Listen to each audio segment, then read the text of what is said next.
అందరికీ నమస్కారం. నా పేరు రవి. మాది జోగులాంబ గద్వాల జిల్లా ఐజా మండలం చిన్నతాండ్రపాడు గ్రామం. ఈ యొక్క ప్రకృతి వ్యవసాయాన్ని నేను 7 years నుంచి మా నాన్న ఆధ్వర్యంలో నేను నేర్చుకుంటున్నాను. అంటే మా నాన్న చేస్తుంటే మా నాన్నతో పాటు పొలానికి వెళ్ళేది, మా నాన్నకు సహాయం చేసేది. ఇలా మా నాన్నకు చేదోడు వాదోడుగా ఉంటూ నేను ఒక ప్రకృతి వ్యవసాయాన్ని నేర్చుకున్నాను.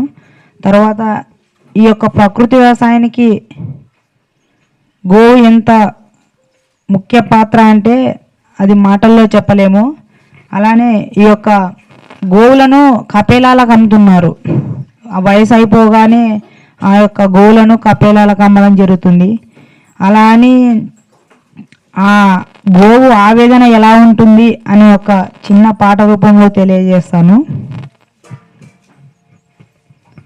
కొడుకా నన్ను కోత కమ్మకురా, కొడుకా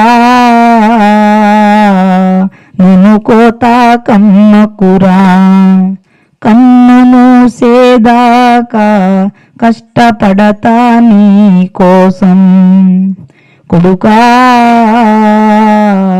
నన్ను కోత కమ్మకురా.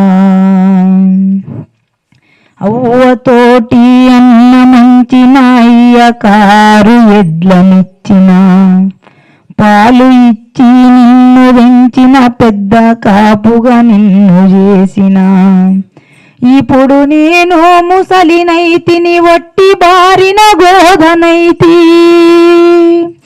ఇప్పుడు నేను ముసలినైతిని వట్టి బారిన గోధనైతి, ఉట్టి కాసుల కోసరం నన్ను కొట్టి చంపే వాళ్ళకిస్తవా, కొడుకా నన్ను కోత కమ్మకురా, కొడుకా నన్ను కోత కమ్మకురా. అల్క పీడోళ్ళొస్తారంట, ఎక్కువ పైసలిస్తారంట, పైసలాశకు నన్ను నీవు కట్టి వాళ్ళకప్పగిస్తే కట్టిగొట్టి పడేస్తారంట, నిల్లు మేత వెత్తారంట, కట్టిగొట్టి పడేస్తారంట, నిల్లు మేత వెట్టారంట, నోరు ఎండి కడుపు మండి కదలలేక కన్ను మూస్తా, కొడుకా నన్ను కోత కమ్మకురా, కొడుకా నన్ను కోత కమ్మకురా. పై మీద సలసలా కాగేటి నిల్లు పోస్తారంట, కింద పడ్డ నన్ను మిషను మీద యాడాలేస్తారంట, ప్రాణముండగానే తోలు వలిసి కూడా తీస్తారంట, ప్రాణముండగానే తోలు వలిసి కూడా తీస్తారంట,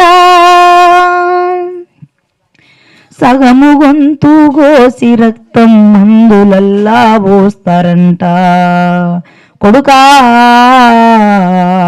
నన్ను కోత కమ్మకురా, కొడుకా నన్ను కోత కమ్మకురా.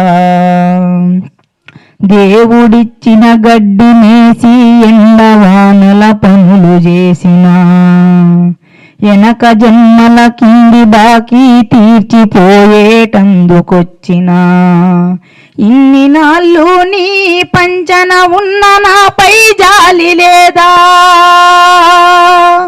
ఇన్ని నాళ్ళు నీ పంచన ఉన్న నాపై జాలి లేదా, కొడుకనన్న బాంచనైత కదంబోళ్లకు అమ్మబోకు, కొడుకా నన్ను కోత కమ్మకురా, కొడుకా నన్ను కోత కమ్మకురా, నన్ను కోత కమ్మకురా, నన్ను కోత కమ్మకురా. Thank you.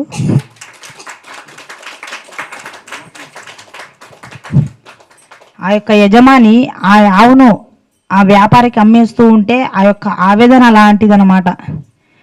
అది ఆ ఆవుకు మాటలు వస్తే అది ఇంకా ఎంత బాగా చెప్పేదో కానీ ఆ ఆవు ఇంతగా ఎందుకు చెప్తుందంటే ఆవు మన తల్లితో సమానం. ఆవుని మనం ఎప్పుడు గోవుగా చూడకూడదు, మన తల్లితో చూడాలి. అప్పుడే మనకు ఆ యొక్క గోవు విలువ అనేది తెలుస్తుంది. అలానే ఈ యొక్క ప్రకృతి వ్యవసాయం చేస్తే ప్రతి గోవును మనం కాపాడవచ్చండి. ఈ ప్రకృతి వ్యవసాయం చేయడం వల్ల మనం గోవులను పెంచుతాం. అలానే ఈ యొక్క ప్రకృతి వ్యవసాయంలో ముఖ్య పాత్ర గోవుది కాబట్టి ఈ యొక్క గోవును మనం తప్పకుండా మనం దాన్ని కాపాడుకోవాల్సిందిగా మన బాధ్యత. అలానే ఈ యొక్క వ్యవసాయంలో ప్రకృతి వ్యవసాయంలో కీటక నాశనం కొరకు ఎన్నో మనం అస్త్రాలు తయారు చేసుకుంటాం కదా, అలాంటిలో నేను కొన్ని అస్త్రాల పేర్లు చెప్తాను. ముఖ్యంగా నీమాస్త్రం, తర్వాత నీమాస్త్రము ఆల్రెడీ మీకు ప్రింటర్లో ఇచ్చిన పేపర్లలో ఉంటుంది. నీమాస్త్రం, అగ్నాస్త్రం, దశపర్ణి కషాయం, బ్రహ్మాస్త్రం, సొంటాస్త్రం, తర్వాత పుల్లటి మజ్జిగ, జీవామృతము, ఘనజీవామృతము. ఇవి ఎరువులలో తీసుకుంటాం మనం, జీవామృతాన్ని, ఘనజీవామృతాన్ని. ఇవి అగ్నాస్త్రం కావచ్చు, దశపర్ణి కషాయం కావచ్చు, వేప కషాయం కావచ్చు. ఇంకా ఇవన్నీ మనం పురుగుల నిర్వహణకు ఈ యొక్క కషాయాలు మనం తీసుకుంటాము. ఆ యొక్క ఘనజీవామృతాన్ని, జీవామృతాన్ని ఎలా తయారు చేసుకోవాల్సింది కూడా నేను చూపిస్తాను ప్రాక్టికల్గా. తర్వాత ఈ యొక్క ప్రకృతి వ్యవసాయంలో ఎస్పీకే ఫార్మింగ్, శ్రీ సుభాష్ పాలేకర్ గారి కృషి.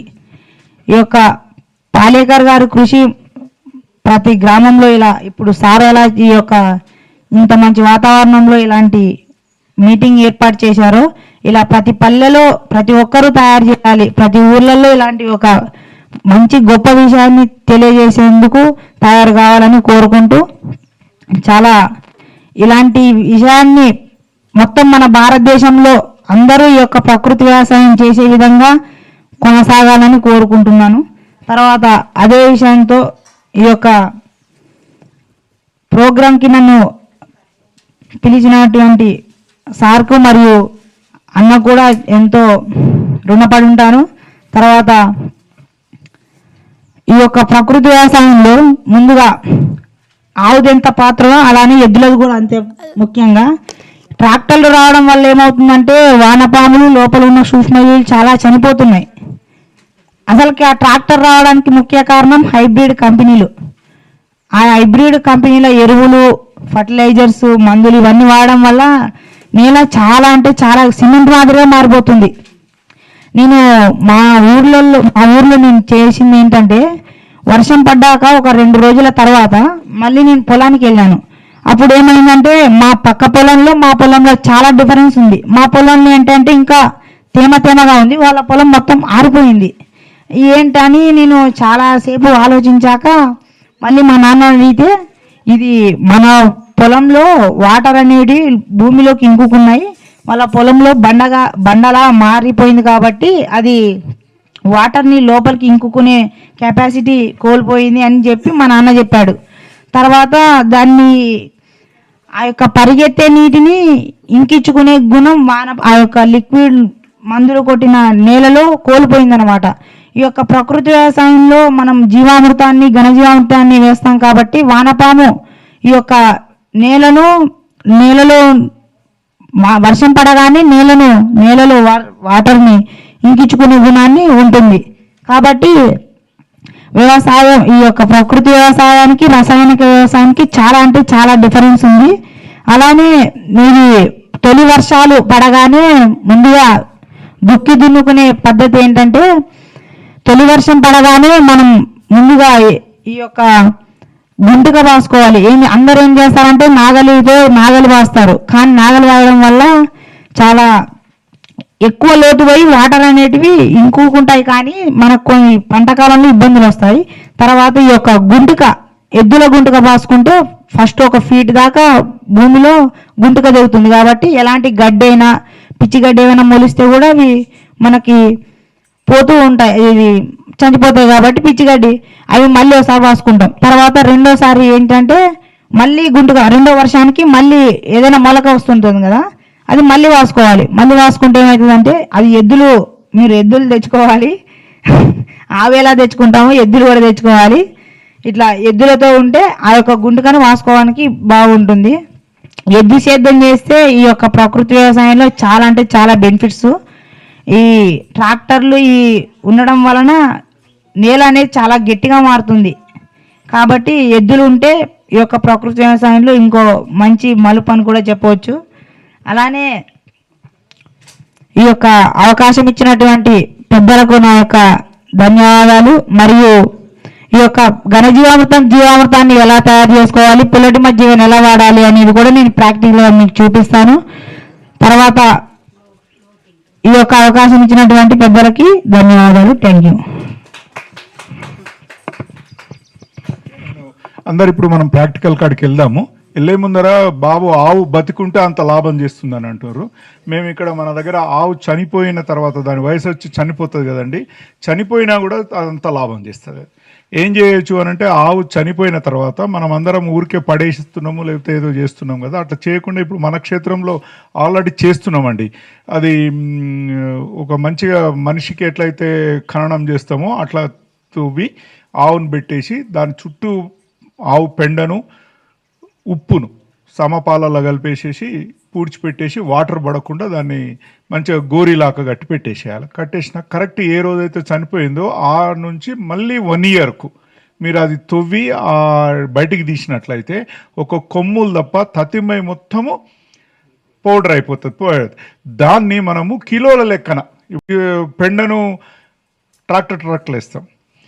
ఘనజీవామృతం వచ్చే వరకు ఏం చేసినాం, కిలోలు వేస్తున్నాం. ఇది తులాలు ఆ లెక్కన చేయొచ్చు అన్నట్టు, అంత పవర్ఫుల్.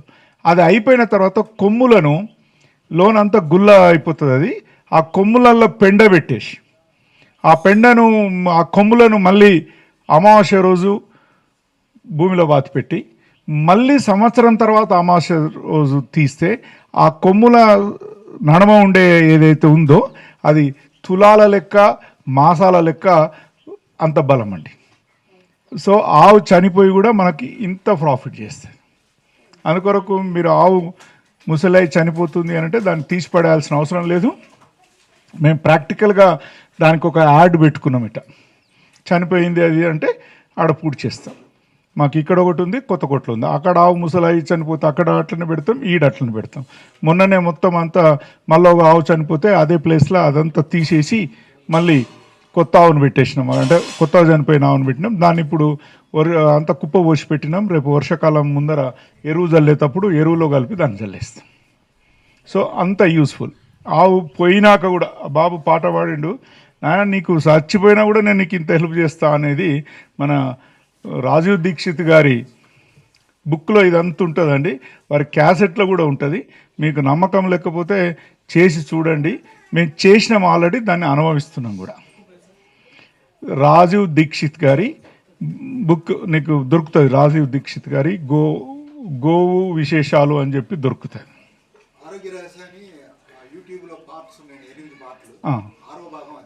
ఆరో భాగం అదే ఆరోగ్య రహస్యం యూట్యూబ్ 6వ భాగం దాని గురించి.